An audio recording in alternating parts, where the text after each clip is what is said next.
Sir, driver Yadu bus ഓടിക്കുന്നതിനിടെ ലൈംഗിക ചേഷ്ട കാണിച്ചുവെന്ന മേയറുടെ പരാതി ശരിവെക്കുന്ന തെളിവുകൾ ലഭിച്ചിട്ടുണ്ട് എന്നാണ് പോലീസ് പറയുന്നത്. ഡ്രൈവർ മോശമായി ആംഗ്യം കാണിച്ചാൽ കാറിന്റെ പിൻസീറ്റിലിരിക്കുന്നയാൾക്ക് കാണാൻ കഴിയുമെന്നാണ് പോലീസിന്റെ കണ്ടെത്തൽ. വേണ്ടാട്ടോ, നീ ചായ അടിച്ചാ മതി, നീ എന്നെ അടിക്കാൻ നിൽക്കണ്ട. ശരിക്കും പറഞ്ഞു കഴിഞ്ഞാൽ ഇത് യദുവിനെതിരെ ഉള്ള കേരള പോലീസിന്റെ ശക്തമായ അന്വേഷണങ്ങളുടെ ഭാഗമായിട്ടുള്ള ഒരു രീതിയാണ്. ഒരു ഇൻട്രസ്റ്റിംഗ് ആസ്പെക്ട് എന്ന് വെച്ചാൽ ഈ പറയുന്ന ഡമ്മി തെളിവുകൾക്കും അല്ലെങ്കിൽ ഈ അന്വേഷണത്തിനും ഒക്കെ രണ്ടാൾക്കാരാണ് ശരിക്കും ഉത്തരം പറയേണ്ടി വരിക. എന്തോ കുത്തി പറയുന്ന പോലെ എനിക്ക് ഫീൽ ചെയ്യുന്നുണ്ട് കേട്ടോ. കുത്തിയില്ലല്ലോ, കുത്താൻ പോണല്ലേ ഉള്ളൂ.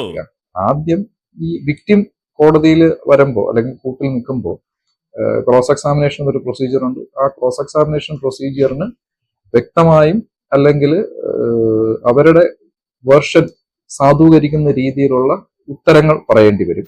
താൻ എനിക്കൊരു കള്ള പാസ്പോർട്ട് സംഘടിപ്പിച്ചതാ, ഞാൻ വല്ല മലയാളിലോ സിംഗപ്പൂരിലോ എവിടെങ്കിലും പോയി വല്ല കൂലിപ്പണിയും ചെയ്ത് ജീവിച്ചോളാം. രണ്ട്, ഈ കേസിന്റെ അന്വേഷണ ഉദ്യോഗസ്ഥൻ അന്വേഷണത്തിന്റെ ഭാഗമായിട്ട് കണ്ടെത്തിയ തെളിവുകൾ അദ്ദേഹം അതെങ്ങനെ കണ്ടെത്തി, എങ്ങനെ കൺക്ലൂഡ് ചെയ്തു എന്നുള്ളതിനും മറുപടി പറയേണ്ടി വരും. അല്പായുസായി പോയല്ലോ എന്റെ തൊപ്പി, കൂടെ കുറെ മണ്ടന്മാരും. അപ്പോ എന്തൊക്കെ തരത്തിലുള്ള അന്വേഷണങ്ങൾ നടത്തി എന്തൊക്കെ തരത്തിലുള്ള രീതികൾ അവലംബിച്ച് തെളിവുകൾ ഉണ്ടാക്കി കൊണ്ടുവന്നാലും അതൊരു തുടക്കം മാത്രമേ ആവുന്നുള്ളൂ. തുടക്കം പോലീസിന്റെ കയ്യിൽ നിന്ന് വരുന്ന തെളിവുകൾ ചാർജ് ഷീറ്റായിട്ട് ഫൈനൽ റിപ്പോർട്ടായിട്ട് കോടതിയിൽ ഫയൽ ചെയ്യും.